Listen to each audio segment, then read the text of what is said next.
ಸುಮಾರು 40 ಅಡಿ ಆಳದ ಬಾವಿಗೆ ಬಿದ್ದ ಬೆಕ್ಕಿನ ಮರಿಯನ್ನ ಉಡುಪಿಯ ಪೇಜಾವರ ಮಠದ ಶ್ರೀ ವಿಶ್ವಪ್ರಸನ್ನ ತೀರ್ಥ ಸ್ವಾಮೀಜಿಯವರು ಬಾವಿಗಿಳಿದು ರಕ್ಷಣೆ ಮಾಡಿರುವ ಘಟನೆ ಉಡುಪಿಯ ಮುಚ್ಚಲಕೋಡು ಎಂಬಲ್ಲಿ ನಡೆದಿದೆ.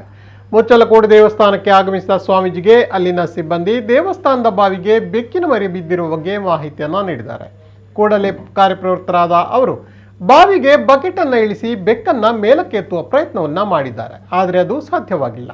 ಬಳಿಕ ಸ್ವತಃ ಸ್ವಾಮೀಜಿಯೇ ಸುಮಾರು 5 ಅಡಿ ವ್ಯಾಸ ಹೊಂದಿದ ಬಾವಿಗೆ ಹಗ್ಗದ ಸಹಾಯದಿಂದ ಇಳಿದು ಅದನ್ನ ರಕ್ಷಣೆ ಮಾಡಿದ್ದಾರೆ. ಸದ್ಯ ಶ್ರೀಗಳು ಬಾವಿಗೆ ಇಳಿದು ಬೆಕ್ಕನ್ನ ರಕ್ಷಣೆ ಮಾಡಿರುವ ವಿಡಿಯೋ ಸಾಮಾಜಿಕ ಜಾಲತಾಣಗಳಲ್ಲಿ ವೈರಲ್ ಆಗ್ತಾ ಇದೆ.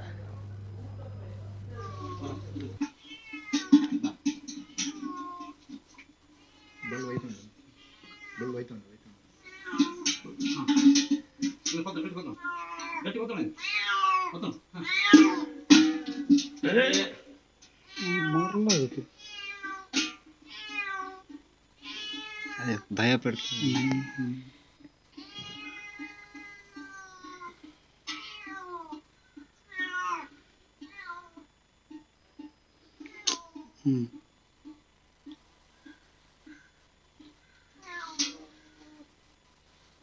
ಅದು ಬಿಡು ಭಾರ ಬರ್ಬೋದು.